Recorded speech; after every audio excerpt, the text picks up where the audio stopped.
Hey guys, so I drew a flower and I was going to show you guys how I drew this. So the first thing I did was I went to the drawing guide, I turned it on and I did the vertical symmetry, and then I decided to make my petals symmetric. So I drew the petal, and then what I did was I took each petal and I copied it, and then I pasted 5 of them because cherry blossoms typically have 5 petals. So something to note when you copy and paste something, each time you paste, the thing that you paste is on a separate layer.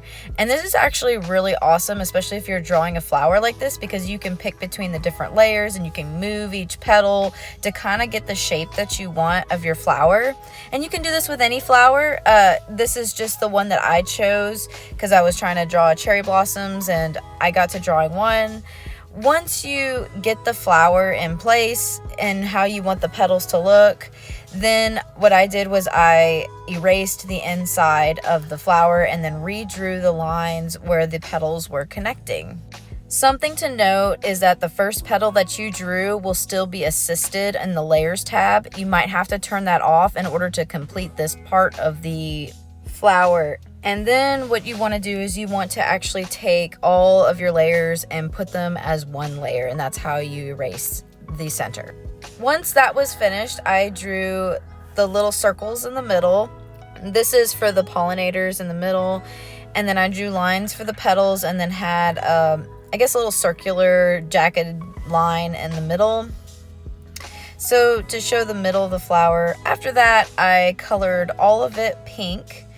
And then what I did after that was I took blotches of lighter pinks on the outer edges of the flower, and then I also did darker pinks inside the middle of the flower.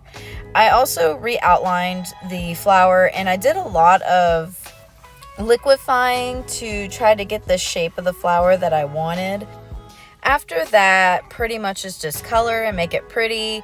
Color it the way you want to make it. And then I like to outline my flowers in white or kind of give it a little bit of a shine or glow. You guys can do whatever you like if you end up drawing a flower like this.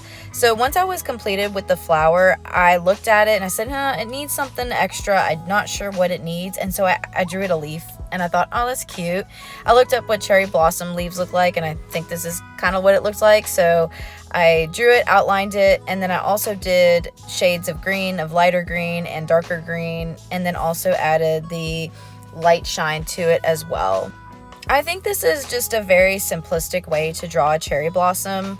I originally drew it as kind of like a stamp. So once I have the flowers drawn and I start drawing, let's say, an anime character and I want to add flowers to it, this could be an easy stamp to add to your collection. So you just copy and paste it from a previous artwork, and then when you paste it, you can play with it, you can turn it around and do whatever you want to it, and then you can make it blend into the actual picture by adding colors from the picture.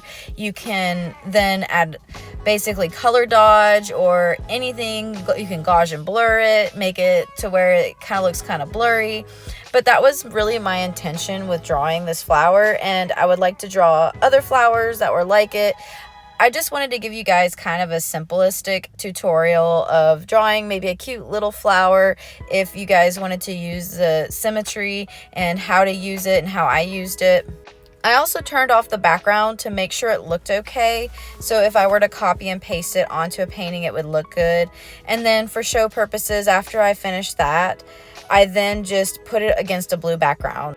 Well, I hope this video was kind of informative. I know it was kind of a simplistic little flower. It didn't really have as much detail, but maybe it helped you figure out some way to be creative with your own flowers. Maybe this helped you, give you an idea of something else that you can draw as well. So if you like this video, like and subscribe, and don't quit creating, guys.